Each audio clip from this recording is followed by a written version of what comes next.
Et salut tout le monde, c'est Matonis. Aujourd'hui on se retrouve pour une toute nouvelle vidéo. Alors oui, je sais, vous allez me dire ça fait longtemps et tout, t'as pas fait de vidéo. Je crois que ça fait à peu près 7-8 mois, je sais, mais j'ai également une deuxième chaîne, by Thierry du Matis. Donc je m'occupe de plusieurs chaînes en même temps, et puis en ce moment j'ai beaucoup de travail. Et donc aujourd'hui j'ai décidé de vous partager un tout nouveau concept. Alors on va suivre la carrière, le retour du GOAT Roger Federer à 45 ans. Voilà, sur toute l'année 2026, voilà son retour, tous les tournois qu'il va jouer. Donc dans quelques instants, je vais vous afficher tous les tournois qu'il jouera, son calendrier du moins. Également, on va le suivre sur tous les tournois. Donc tous ces matchs seront en forme de résumé, voilà, et commentés également par moi. Donc je vais à la fin de la vidéo vous montrer également le tableau du tournoi, voilà. Et voilà, donc je vais vous partager maintenant là, donc là vous pouvez désormais le voir, le calendrier de Roger Federer.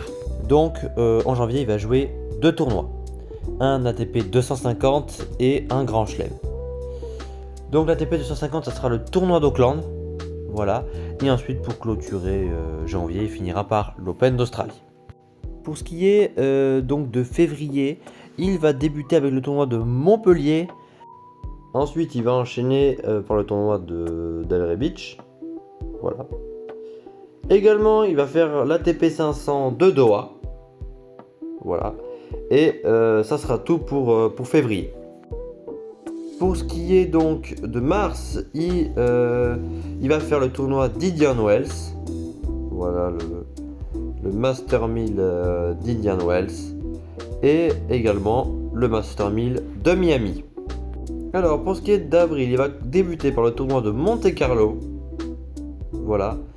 Et ensuite enchaîner sur un tournoi en Espagne sur terre battue. On ne sait pas encore précisément lequel, mais voilà, ça sera soit un ATP 250, soit un ATP 500. Alors pour ce qui est donc de mai, alors oui, vous allez me dire, bon, ça commence en avril, ça finit en mai, mais on va le mettre pour mai. Il va faire le tournoi de Madrid, voilà, le Master 1000 de Madrid. Ensuite il va faire évidemment le Master 1000 de Rome, plus un 250 sur terre battue pour bien se préparer avant le tournoi de Roland Garros, qu'on va considérer comme si c'était compté, on va dire, dans le mois de juin, si vous voyez ce que je veux dire. Et ensuite, dès qu'il aura fait Roland Garros, il va partir directement sur gazon, voilà, faire le tournoi de Halle, et plus 2 ATP 250 qu'il n'a pas encore annoncé, mais qui sera évidemment sur gazon. Pour ce qui est de juillet, évidemment, il va faire Wimbledon, voilà, donc il va terminer par Wimbledon. Ensuite enchaîner sur un ATP 250 sur terre battue, on ne sait pas encore lequel. Et on va compter donc pour le tournoi, donc on va compter pour août. Donc on va dire en août, il va commencer par l'Open du Canada. Voilà, l'Open du Canada, le Master 1000 évidemment. Ensuite, il va faire Cincinnati, le tournoi de Cincinnati. Et ensuite, il va faire l'US Open, qu'on va comptabiliser comme un tournoi en septembre. Voilà, tout simplement. Alors pour ce qui est de septembre, hormis le tournoi de l'US Open, il va faire donc un ATP 250 puis un ATP 500 qui n'a pas encore annoncé. Pour ce qui est d'octobre, donc, il va faire le Master 1000 de Shanghai, voilà. Ensuite, il va enchaîner par un 250, ce qu'il n'a pas encore, il n'a pas dit encore quoi. Ensuite, il va faire le tournoi de Bâle, la TP 500 de Bâle, tout simplement. Et il va terminer, alors on va le compter pour le mois de novembre, le Rolex Paris Masters, voilà. Et également, alors ça, il faut vraiment être optimiste, hein, mais s'il parvient avec tout ça retourner dans le top 10, il a annoncé qu'il ferait bien sûr le Masters à Turin. Voilà, tout simplement. D'ailleurs, alors je vous l'ai pas dit, mais on va suivre également son classement. Donc à la fin du tournoi, voilà, je vous mettrai son classement en continu, d'accord, donc en live avec les points accumulés au fur et à mesure des matchs.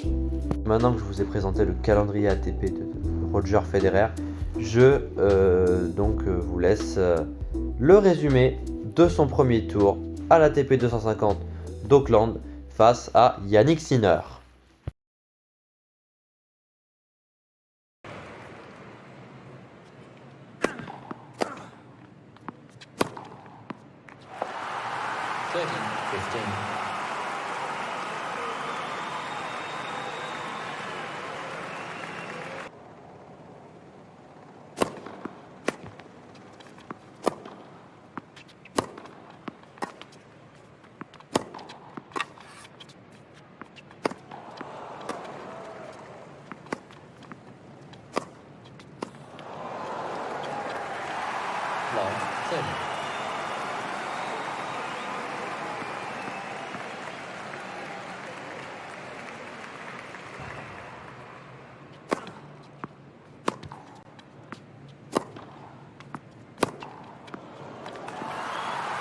Game, Sinner. Sinner leads 2-game 30.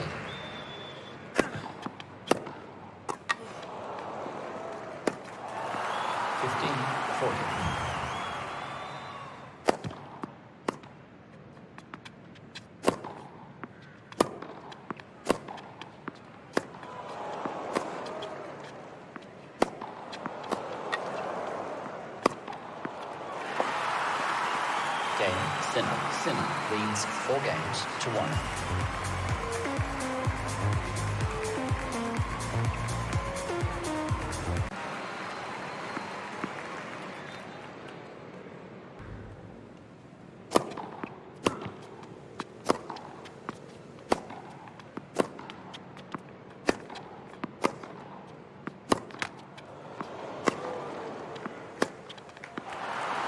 Game and first set, Sinner 6-1. Sinner leads 1 set to love. Second set.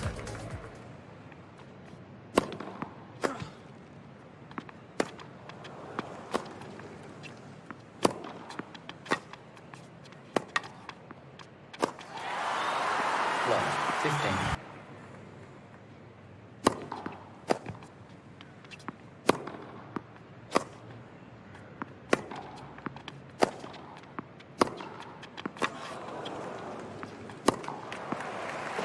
Forty, 15.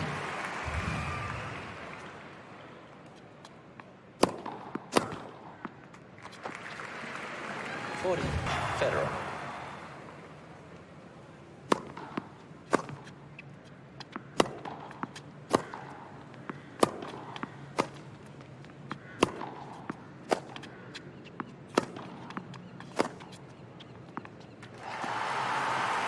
Game, Federer. Federer leads 1 game to love. Second set.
Federer. Federer leads 2 games to love.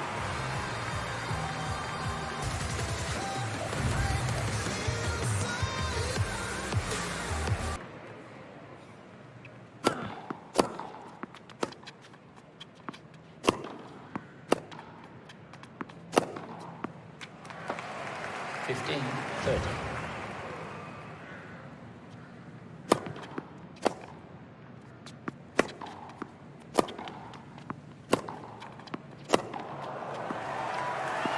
Fifteen, 40.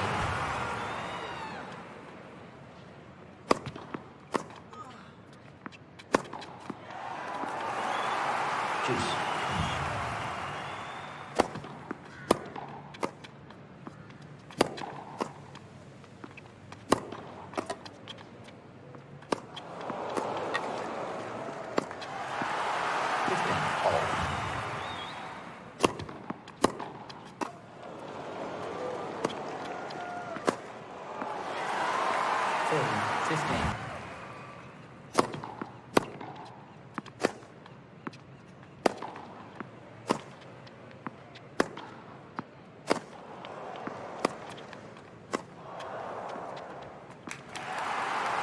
Game, Federer. Federer lead 15.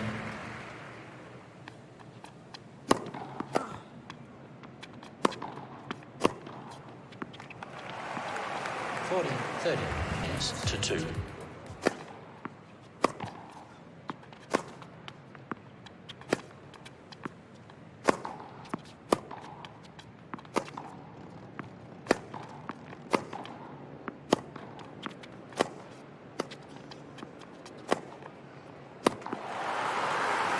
Love, 15.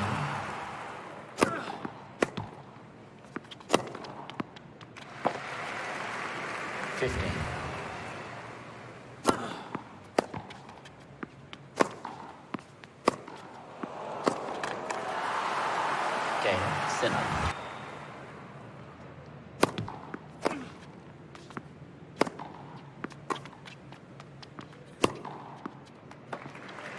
Game, Sinner. Sinner leads 4 games to 3.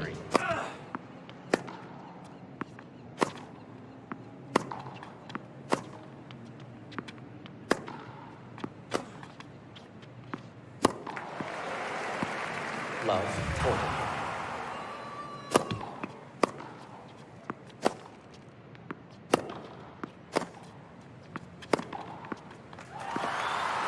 Game, Sinner. Sinner leads 5 games to 3.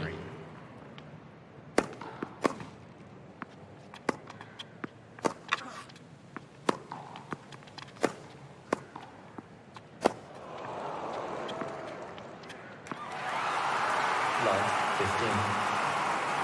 40.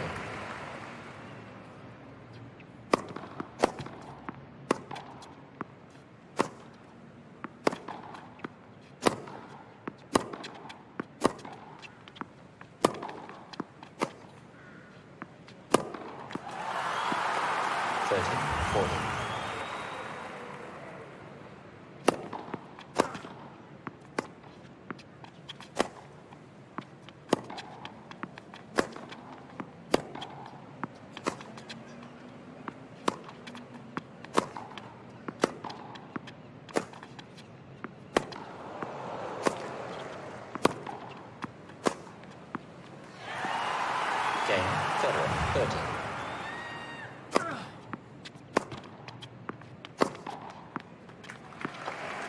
Fifteen, 30.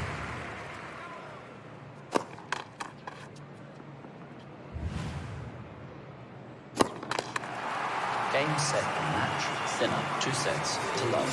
6-1, 6-4.